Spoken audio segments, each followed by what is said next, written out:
Բարև ձեզ, կրկին եթերում թեթև զրույց պոդքասթն է։ Այսօր խոսելու ենք եւս մի շատ հետաքրքիր թեմայի մասին ու մեջուրն է մի մարդ, ով բառացիորեն կյանքեր է փրկում։ Մեջուրն է այսօր ընդհանուր վիրաբույժ, բժշկական գիտությունների թեկնածու Տարոն Տոնոյանը։ Բարև ձեզ, պարոն Տոնոյան։ Բարև ձեզ։ Շնորհակալ ենք մեր հրավերը ընդունելու համար։ Ուրախությամբ։ Պարոն Տոնոյան, ինչ է կարծում, այսօր շատերը ընտրում են հիմնականում ավելի շատ վիրահատություններ փոքր կտրվածքներով, բայց մենք ինքներս գիտենք, որ շատ հաճախ բաց վիրահատությունը անփոխարինելի է։ Ինչ կարող եք ասել սրա վերաբերյալ։ Գիտության առաջընթացը բոլոր բնագավառներում իհարկե ողջունելի է եւ խրախուսվում է, եւ դա գիտության առաջընթացը հիմնականում մեծամասամբ ճիշտ օգտագործելու դեպքում ծառայում է մարդկանց բարօրությանը, բարեկեցությանը, դա առաջընթաց է, որից ով հրաժարվի օր առաջ չորթեգրի այդ քաղաքականությունը, նա հետ է մնալու։ Պատմությունն է այդպես, երբ որ օրինակ ասենք, թե երբ որ լապարասկոպիկ վիրահատությունները սկսեցին կամաց մուտք գործել բժշկության մեջ, իհարկե Ամերիկայից, Եվրոպայից, այդպես հին վիրաբույժները ծաղրում էին նույնիսկ, ասում էին սա ինչ է, բայց հիմա իհարկե մենք տեսանք, որ ամեն նորարարություն չի մի փոքր առաջ գնալով, ամեն նորարարություն չէ, որ ժամանակի ընթացքում քննությունը բռնում է։ Հիմա այստեղ մեծ մասամբ նաև դրա համար գոյություն ունի փորձարարական վիրաբուժություն, էքսպերիմենտալ խիրուրգիա, էքսպերիմենտալ վիրաբուժություն, որ նաև ապագայի համար նոր հիմքեր է ստեղծում, առաջընթացի համար նորարարությունների։ Կոնկրետ ինչ վերաբերվում է փոքր կտրվածքներին, իհարկե դա ողջունելի է, ցանկացած մարդ, մանավանդ կանայք եւ երիտասարդ կանայք առավել եւս ցանկալի է, որ կտրվածքներ, սպիներ չունենան բնականաբար եւ ողջունելի է փոքր կտրվածքներով, փոքր ինվազիվ մեթոդներով վիրահատություններ կատարելը, բայց այստեղ կա մի բայց, որ պետք է ամեն ինչ կատարվի ըստ ցուցումների, այսինքն պետք է գերի չդառնա մասնագետը վիրաբույժը կամ հիվանդի կամքը եւ ցանկությունը պետք է բացարձակ չընդունել եւ որոշել, որ ամեն գնով պետք է վիրահատությունը սկսել եւ ավարտել լապարասկոպիկ օրինակ։ Դա կարող է հանգեցնել վատ հետևանքների, բարդությունների։ Դրա համար պետք է ըստ ցուցումի կողմնորոշվել, այսինքն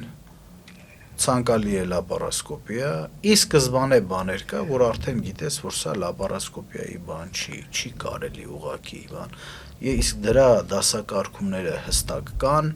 պրոտոկոլներ են դրան կոչվում, այդ պրոտոկոլներով ճիշտ շարժվել։ Պրոտոկոլների մեջ էլ իհարկե միշտ շեղումներ կա, բայց ժամանակի ընթացքում փորձի բերումով եւ այլն դու արդեն պատկերացնում ես ինչպես պիտի լինի, բայց նորից եմ կրկնում, այստեղ ամենակարևորն է, սա իհարկե լայն հանրության համար չի, սա ավելի շատ ավելի երիտասարդ բժիշկների համար է բան, պետք է գերին չդառնալ, որ ամեն գնով պետք է լապարասկոպիկ կատարել։ Նույնը կարդիոխիրուրգիայում սրտի վիրահատություններին կան ինվազիվ մեթոդներ, ավելի փոքր, որ անոթներից են մտնում, բայց անհրաժեշտության դեպքում անցնում են բաց վիրահատության։ Սա ընդունված է եւ ամեն ինչ պետք է հստակ ցուցումներով արվի, որ արդյունքում շահողը հիվանդը դուրս գա։ Դա Պարոն Տոնոյան, նաև խոսում են շատերը ճողվածքի վիրահատությունների մասին ու մարդկանց համար այդ ճողվածքի վիրահատությունները այսօր հասարակ են թվում, որովհետև կարծես թե շատ են դաշտում նման վիրահատությունները ու շատ պարզ են թվում, բայց դուք զբաղվում եք բարդ ճողվածքներով, ցանցերի կիրառմամբ, ինչ պետք է իմանան մարդիկ նախքան վիրահատության գնալը ու որոնք են բարդության իրական գործոնները այս դեպքում։ Ճողվածքների հետ կապված իրենք, եթե այդպես վերցնենք, իրոք այդպես կյանքին սպառնացող վտանգներ եւ այլն, այդ կարգի, բայց մեկ անգամ, երկու անգամ կրկնված, 3 անգամ կրկնված ճողվածները դրանք աստիճանաբար հիվանդներին բերում են հաշմանդամության, կյանքի որակի կտրուկ վատացման եւ վիրահատության տարբերակի ընտրությունը շատ կարեւոր է, որ տվյալ մարդուն դու ազատես հետագայում այդ մեծ հոգսից, որակը բարձրացնես, աշխատունակ դառնա, կարողանա իր ընտանիքին օգնել, ինքը իրեն օգնել, այդ իմաստով պետք է նորից ասեմ նույն այս հետևյալ միտքը, որ պետք չի որ որոշել ցանցը դրվում է տարբեր շերտերում, չէ՞։ Վիրաբույժ կա, որ ասում է օրինակ, չէ, ես սիրում եմ ցանցը դնել այստեղ, ու ինքը իր ասացի գերին է անկնում։ Շատ ինդիվիդուալ է դա։ Նայած վիրահատության դու գուցե պլանավորել ես, որ ցանցը պետք է դնես, օրինակ, ապոնևրոզ գոյություն ունի, ապոնևրոզի տակ, բայց վիրահատության ժամանակ տեսնում ես, որ այդ մեթոդը ավելի երկարացնում է վիրահատությունը, ավելի տրավմատիզացիան է մեծացնում, եւ դու որոշում ես դնես ապոնևրոզի վրա կամ որովայնամզի արխիվում եւ այդպես։ Այս բանով, այսինքն սա նորից փորձառության հետ է կապված, հետո պետք է նորից եմ ասում, այդ ստերեոտիպներով չառաջնորդվել էլի, թե այսպես, պետք է բազմազան լինի, պետք է կարողանաս միևնույն ժամանակ այդ ընտրությունների մեջ, որը որ դու անում ես, պիտի տիրապետես դրանց։ Գուցե դու գիտես, որ այս մեթոդը լավ է, բայց դու չես կարողանում դա անես, ստիպված անում ես այս մյուսը։ Ուրեմն պիտի նայել սովորես։ Նաև այսօր գիտենք, որ բավականին տարածված է վահանաձև գեղձի խնդիրը եւ ինչպես պետք է մարդ հասկանա, որ ունի խնդիր, ինչ լուծում դրան կարող է տալ եւ ինչպես կարող է դա կանխարգելվել։ Համեմատելով, օրինակ ասենք, թե մի 20 տարի առաջ վահանաձև գեղձի խնդրով հիվանդներին եւ հիմա պիտի ասեմ, որ այդ որ քիչ առաջ ասում էի գիտության առաջընթաց ինչպես է ծառայում մարդկությանը այն ժամանակ, երբ որ դեռ այս վահանաձև գեղձի ուլտրաձայնային հետազոտությունները այդքան ճշգրտություն չունեին դեռ, հիմա այնպիսի օպցիաներ կա այդ ապարատների մեջ, գունավոր դոպլեր հետազոտություններ, տարբեր բաներ կան, որոնք բավականին վաղ փուլում, սա է ամենակարևորը, բավականին վաղ փուլում կարողանում են գտնել դեռևս սաղմնային վիճակում, այդպես բառերով ասեմ, ոչ բժշկական իհարկե, բայց հասկանալի հանրությանը, սաղմնային վիճակում արդեն նոր գլուխ բարձրացնող հիվանդությունը ճիշտ ժամանակին ախտորոշել։ Էլ չեմ ասում, որ հիմա գոյություն է այդ մագնիսառեզոնանսային տոմոգրաֆիա, MRT կամ YAMR, որ MRI, որ ասում են, այդ հետազոտությունները, որոնք էլ ավելի խորը հնարավորություն են տալիս ոչ միայն վահանաձև գեղձ, այլև ռեգիոնալ լիմֆատիկ հանգույցներ, այդ բոլորը նայել եւ միևնույն ժամանակ ոչ միայն վիրահատության հարցը որոշել վիրահատություն թե ոչ, թե դեղորայքային բուժում, այլ նաև վիրահատության ծավալը որոշել, այսինքն դու ինչը պիտի վիրահատես, վահանաձև գեղձի մի կեսն ենք հեռացնում, ամբողջն ենք հեռացնում, թե ամբողջն ենք հեռացնում նաև ռեգիոնալ լիմֆատիկ հանգույցներն ենք հեռացնում, այդ բոլորը իհարկե բիոպսիայի պատասխան պիտի լինի բան, օգտվելով առիթից, եթե մեզ հանրության համար է սա, պիտի ասեմ, որ ոչ միայն վահանաձև գեղձի, այլ ընդհանուր առմամբ ուռուցքաբանության մեջ մեր ժողովրդի մոտ անընդհատ նստած այդ բիոպսիայից սարսափում են, որ այդպեսի բան կա, չէ, ասում է կպան իրան, կատաղեց բան, եթե ուզում ենք մեր այս հարցազրույցը օգտակար լինի մեր հանրությանը, պիտի ասենք, որ այդպիսի բան գոյություն չունի, բիոպսիա անելը երբեք մարդու առողջության վրա վատ անդրադառնալ չի կարող, որովհետև բիոպսիայով է դրվում վերջնական ախտորոշումը եւ բոլոր հետագա քայլերը պայմանավորված են լինելու բիոպսիայի արդյունքներով։ Դա կլինի աղիքի ուռուցք, դա կլինի ստամոքսի, ենթաստամոքսային գեղձի, լեղուղիների, բոլոր շագանակագեղձ, միզապար եւ ընդհանրապես վիրուսները բոլոր տեղերում լինում են, բոլոր օրգան համակարգերում։ Շատ լավ, նաև մի քիչ պրակտոլոգիական խնդիրների մասին խոսենք, հա, թութքը, պոչուկի, կիստան, ուղիղաղուճակը ու մարդիկ շատ հաճախ այս երևույթները, այս հիվանդությունները ունենալիս, իրենք հոգեբանական կողմն է, չէ, կարևոր լինում են դեպքեր, երբ որ օրինակ ամաչում են բժշկի դիմելիս, հատկապես կարծում եմ կանայք, ինչ պետք է անել, ինչպես պետք է գիտակցել, որ տվյալ հիվանդությունները արդեն գտնվում են իրենց վերջնական փուլերում ու դրանք արդյոք կարող են վտանգել մարդու կյանքը։ Սկսենք հետևյալից, որ վերջնական փուլին չպետք է թողեն, որ հասնի։ Գանգա տեղավ պիտի դիմեն բժշկի։ Սա է ամենակարևորը, ով շուտ դիմեց, վաղ փուլում դիմեց, նա ավելի շուտ իրեն օգնությունը կստանա, գուցե այնպես լինի, որ բանը վիրահատության չհասնի արդեն շուտ դիմելու դեպքում, եւ եթե պիտի վիրահատվի, նույնիսկ պետք է ավելի պակաս բարդություններով հետվիրահատական ընթացքը ավելի թեթև լինի եւ շուտ կգնա տուն, շուտ կանցնի իր աշխատանքին։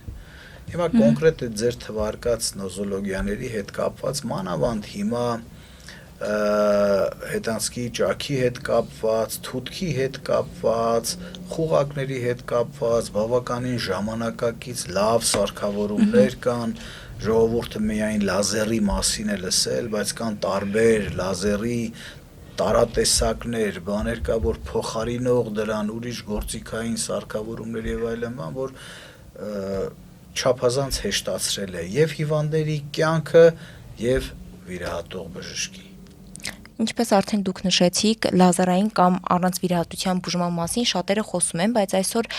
դա քննարկվում է, որ արդյոք դա մարքեթինգային քայլ է, թե իրականում օգնությունը կամ նույն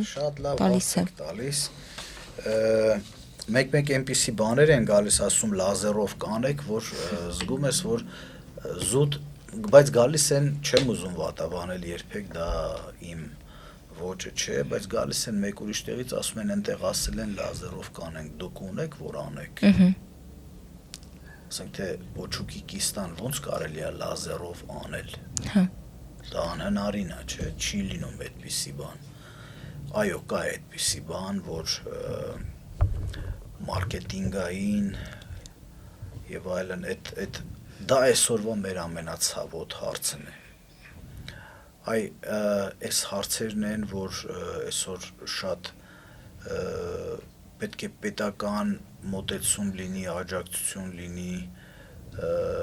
այդ գովազդները վերահսկելը ոչ միայն պետք է վերահսկվի գովազդների ֆինանսական կողմը եւ այլն։ Առաջի հերթին պիտի այդպիսի գովազդների որակական կողմը բժիշկները պիտի ասեն, կարելի է այդպես մարդ պիտի լինի, պետության վերահսկողություն պիտի լինի, որ ամեն մի բան չգովազդեն։ Սա ամենակարևորն է, պատկերացնում եք, որ հետևից էլ ասում են, գովազդանում են, ասում են լիցենզիա SSS, այսինքն լիցենզավորվել են, չէ, առողջապահության նախարարության կողմից, բայց ինչ ուզում են, գովազդում են, որը որ հակաբժշկական է նույնիսկ։ Այսպես դե մարդիկ էլ լսում են, գնում են եւ կոմերցիոն բաղադրիչը, ինչպես բոլոր ոլորտներում, բժշկության մեջ, ցավոք սրտի, լինի ցավոտ բան եմ ասում ատկատների տեսքով, դեղագիտության մեջ, այդ ֆարմացևտիկայում էս դեղորայքների հետ կապված, ցավոք սրտի քիմիոթերապիայի այդ թանկարժեք դեղերի հետ կապված եւ այլն բան, բավականին շատ ժամանակ նույնիսկ մենք բժիշկներով, տեսեք, ուռուցքաբանությամբ զբաղվում եմ առնվազն այդ քիմիոթերապևտների հետ եւ այլն, շատ ժամանակ այնպիսի պրոտոկոլներ են փոխվում։ Դու սկսում ես պրոտոկոլներ, այսինքն օրինակ, սկզբից ճառագայթ ենք անում, այսինչ այս կրիտերիաների դեպքում անում ենք ճառագայթ, հետո անում ենք վիրահատություն, հետո քիմիոթերապիա եւ ճառագայթն ենք շարունակում եւ այլն։ Այս խեղճ մարդիկ շշկարվում են, չգիտեն որը անեն, որ մեկը այսպես ասում, այս մեկն այսպես ասում։ Լավ բան կա իհարկե, ռուսկաբանության ոլորտում բորդ է ստեղծվում, յուրաքանչյուր դեպքի համար բորդ է ստեղծվում, այսինքն որի մեջ մտնում են վիրահատող բժիշկ, ճառագայթաբան, քիմիոթերապևտ, դիագնոստիկայի հետ կապված, այսինքն ԿՏ, ՄՌՏ եւ այլն, բոլորով միասին տակտիկան են որոշում այդ հիվանդի ինչպես պիտի վարվի եւ այլն։ Սա ինչ որտեղ բավականին սխալների կամ բանի հետ, բայց բոլոր դեպքերում այնուամենայնիվ պիտի ասենք, որ այդ բորդը էլի մի թիմ են իրենք։ Մենք, լավ չասեմ իրենք, մենք մի թիմ ենք, դիմացի մեր հիվանդը նայում է, այսպես ասած, մեզ մեր որոշումներին։ Այստեղ պետքա օրինակ, այսքան ժամանակ ես վիրաբուժությամբ եմ զբաղվում, հիմնարկ եմ ղեկավարում արդեն 2003 թվականից 22 տարի է եւ հիմա հետաքրքրվող չկա, ասենք թե իսկ որակը ինչպիսին է, տվյալ հիվանդանոցի, տվյալ բաժանմունքի, թվում է թե ամեն հիվանդանոց ինքը պիտի մտածի իր որակի բարձրացման վրա։ Պետական մակարդակով։ Բայց մեր ժողովուրդը ցավոք սրտի, այսպես ասած, օրինակ լավ պլաստիկ վիրաբուժությունը այսպես թերթում են, նայում են, ասում են, ահա, այս մեկի մոտ գնանք, էսի ոնց որ ունենց բան լավ տղա է, լավ քթերա սիրուն է սարքում, չգիտեմ ինչ բան, բայց այն կա ավելի լուրջ բաներ, լուրջի նկատի ունեմ կյանքի հետ անմիջապես, ոչ միայն արտաքին գեղեցկության բան, դրա հետ կապված բաներ կան, որոնք որևէ վերահսկողություն ցավոք սրտի հիմա չկա, անընդհատ ուշադրությունը դարձվում է, հավատացնում եմ ձեզ, թղթաբանություն, անիմաստ տվյալներ, մուտքագրել, աշխատողների թիվը հասցրել ենք, չգիտեմ ինչը կարողանանք այդ թղթաբանությունը բանանենք ու այդ հևքի մեջ մենք հազիվ ենք կարողանում որակին հետևել, ստուգել եւ այլն, դժվարությունները կան այդ իմաստով։ Հիմա անդրադառնամ այդ մտքին, այդ կոմերցիոն բաղադրիչը իրականության մեջ այնպես չի, որ դա ժողովրդի կողմից չի գնահատվում, դա ժողովրդի կողմից գնահատվում է։ Դա օրինակ իմ փորձից եմ ես զգում, որ ասենք թե օրվա մեջ ես նայում եմ, ասենք թե ինչ որ քանակի հիվանդներ, կոնսուլտացիաներ եմ անում, որոնց ինչ որ մի բավականին մեծ տոկոս գալիս են իմ մոտ վստահ լինելու, արդյոք ես ինչ տեղի դիագնոզը դրված ճիշտ է թե ոչ։ Օրինակ, հասարակ օրինակ, արդյոք ես կույրաղիկը պետք է հեռացնել որդանման ելունը, թե ոչ։ Այսինքն հասկանում եք, չէ՞, այսինքն կա անվստահության ինչ որ մի բան, իսկ մարդիկ պիտի բժիշկին պիտի վստահեն, ճանաչեն, հասկանան, բայց դա էլ տարիներ ապեր դրա համար։ Բայց ինչ մեխանիզմներ կան։ Դրա համար մեր կենտրոնում, Տոնոյան բժշկական կենտրոնում ես բոլոր իմ երիտասարդներն էլ, որ հիմա իմ հետ այսպես ասած սովորեցնում եմ, կլինիկական օրդինատորներ են, ես նաև բժշկական համալսարանի դասախոս եմ, ես իրենց մի բան եմ ասում եմ մի շտապեք, շատ մի ամբիցիոզ եղեք, փորձեք ամենագագաթներին հասնել, բայց դրա այդ ճանապարհին շատ մի շտապեք շուտ հարստանալ, աշխատեք ամենակարևորը ազնիվ լինել հիվանդների հանդեպ, այդ ազնվությունը այս պահին կարող է դու հիվանդին ասես, չէ, սա պիտի անպայման հիմա անենք, ինքը համաձայնվի, բայց ուշ թե շուտ կամաց ֆիլտրվելու է, մի քանի տարի հետո դու գործ չես ունենալու։ Բայց եթե ազնիվ լինես, մի քանի տարի հետո սկսելու է դանդաղ, բայց կուտակվելու է այդ ամեն ինչը։ Մարդիկ ճանաչելու են քեզ, վստահելու են, հավատալու են, գալու են մոտդ։ Բայց նշում եք, որ բժիշկների հանդեպ այդ վստահությունը չկա, ինչ եք կարծում սա։ Ես չեմ ասում, չէ, այդպես չի։ Բայց օրինակ խորհրդային տարիների նման է։ Խորհրդային տարիները մի քիչ ավելի խորհրդային տարիների ժամանակ այդ բոլորը հենց այդ էր։ վերահսկվում էր շատ լուրջ։ Հենց դա եմ հարցնում։ Սա է հարցը, հա։ Հիմա մի փոքր ավելի հասկանում եք, այս դեպքեր կա, որ այս համացանցով մարդիկ կարդացած, ուսումնասիրած, իրանց բանով գալիս են մի քիչ էլ մեզ են ուզում սովորացնեն, թե ինչ պիտի անենք, բանը, ասես բաներ կա, այս հանրության հետ աշխատելը մի քիչ այդքան հեշտ չի, նաև այո, իհարկե, պիտի կարողանաս բացատրել ամեն ինչը, պիտի մենք էս հլը դեռ սովորում ենք ընթացքում անընդհատ, բայց ուղղակի մի անգամ ինտերնետ կարդալով գաղափար կազմես, թե ինչ պիտի անես։ Հենց ձեր նշած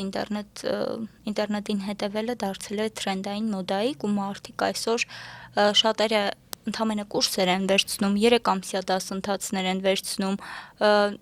արհեստական բանականության միջոցով ինչ-որ տեղեկություններ են ուսումնասիրում ու իրենց իրավունք են վերապահում մարդկանց խորհուրդներ տալու, մարդիկ էլ շատ հաճախ չեն գնում բժշկի, օրինակ կարողանում են այդ նույն համակարգի միջոցով փնտրել իրենց հիվանդությունները կամ գրել իրենց համախտանիշները ու համապատասխան հիվանդություններ ա բերում, որը հոգեբանական շատ ծանր վիճակի կարող է իրենց հանգեցնել ու ինչ է կարծում այդ բժիշկ ու այցելու կապը, վստահությունը ինչպես պետք է վերահսկվի, արդյոք պետությունը կարող է ինչ-որ մեխանիզմներ մշակել, որ վերահսկողությունը ավելի լավ լինի ու արդյոք ոլորտում միայն լավագույններն են ու ինչպես անենք, որ ոլորտում մնան իրոք լավագույնները, ովքեր արժանի են, որովհետև այսօր շատ լայն է դաշտը ու ձեր նշած մարդիկ չեն կողմնորոշվում ուր գնան, ում դիմեն ու առաջարկները այնքան շատ է, որ լավագույն մասնագետները երբեմն նոր ասպարեզ մտող բժիշկների առաջ իրենց դերը նվազեցված են զգում։ Գիտեք, դա շարունակական process է պետության վերահսկողությունը, պետության վերահսկողությունը պետք է ոչ թե խանգարող լինի, այլ միևնույն ժամանակ վերահսկող եւ օգնել եւ մասնագետին, օգնել նաեւ բուժառուին։ Այս եթե կարողանանք գալ հասնել դրան, մեր հանրությունը, հասարակությունը շահած դուրս կգա այս ամեն ինչից։ Պիտի անպայման, ասենք օրինակ, պետպատվերով հիվանդների հետ կապված, սա էլ է ահագին լուրջ թեմա, ավելի պրոֆեսիոնալ հարթակներում քննարկելու, պիտի այս հարցերը մեկ բառով այսպես բնութագրել, բնորոշել բավականին դժվար է, բայց ընդհանուր առմամբ նորից եմ ասում, պետք է այնպես լինի, որ օգտակար լինի եւ բժշկի համար, եւ բուժառուի համար պետության միջամտությունը, այլ ոչ թե անընդհատ խանգարողի դերում հանդես գալ, որ մարդը թողած հիմնական բուժական գործ ընկածա տառերը դասավորելը, գրելը, ոնց գրենք, ինչ անենք, այս ամբողջ օր այդ վազքն է։ Դրա համար էլ որ բժիշկը չզբաղվի, մի հատ ուրիշ մարդ է ընդգրկում, մի հատ ուրիշն է ընդգրկում, աշխատողների թիվը հասնում է չգիտեմ ինչի, բայց ամեն ինչ մնացածը մուտքերը բանը նույնն են, մի խոսքով էս մի քիչ կազմակերպականի անցա ես, դրանք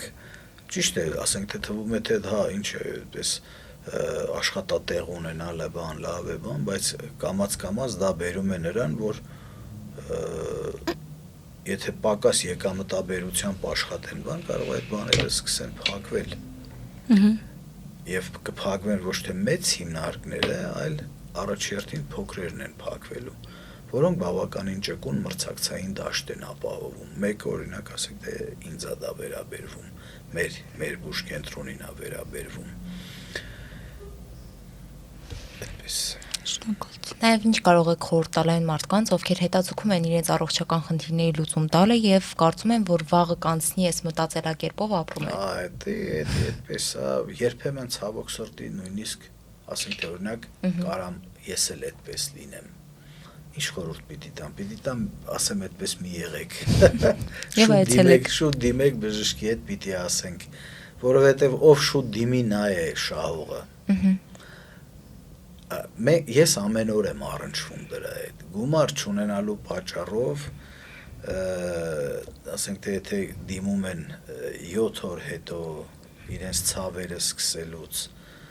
այդ ժամանակ ծախսում են առնվազն 3 անգամ ավելի շատ գումար, քան առաջի օրը եթե գային։ Օրինակ մոտավորապես թիվ եմ ասում։ Այսինքն այդ գումար չունենալու հարցը այնպես չի։ Այստեղ ուղղակի նորից այստեղ գալիս ենք, պիտի հետ գանք նորից կհասնենք այնտեղ վստահության հարցը։ Վստահության հարցը, վստահելի մարդու մոտ, ասենք թե կարող են գնալ եւ արագ իմանալ ինչ է ու բայց մեկ էլ մտածում է, ասում է կարող է գնամ հանգարց մի բան բարթեն, ես էլ մտածեմ անեմ թե չանեմ, ճիշտ է ցուցումը անելու թե չանելու, բան այդպիսի բաներ կա։ Դրա համար առաջինը վստահություն պիտի ունենան։ Իսկ ես պիտի ասեմ, որ ես քանի որ բավականին լավ եմ ճանաչում մեր բժշկական հանրությանը, մեր բժիշկների մեջ մեծամասնություն են լավ բժիշկները, ում կարելի է վստահել, ումով մեր բժշկագիտությունը Հայաստանի առաջ է ընթանում։ Այսպիսով շնորհակալ ենք պարոն Տոնայան մեզ հյուրընկալվելու համար, հուսով եմ շատ օգտակար զրույց էր մեր հետևորդների համար։ Ես եմ շնորհակալ հրավերի համար, մեկ զրույցով ամբողջ հարցերին հնարավոր չէ բնականաբար անդրադառնալ, բայց կարծում եմ այսպիսի այս հարթակներում տարբեր քննարկելը բան իհարկե մեկ նպատակ ունի, ամեն ինչ տեղեկացնել մեր հանրությանը, օգնել մեր ժողովրդին, մեր թող չափազանցություն չլինի չարչարված ժողովրդին, որպեսզի կարողանան գոնե այդ առողջական խնդիրները ճիշտ ժամանակին անել, որպեսզի կարողանան մեր այս սոցիալական դժվարին ժամանակներում անվտանգային այս ամեն ինչի, այս հոգեբանական ծանր վիճակները գոնե կարողանան հաղթահարել։ Ձեզ եւս շնորհակալ ենք սիրելի հետևորդներ, կհանդիպենք հաջորդ թողարկմանը։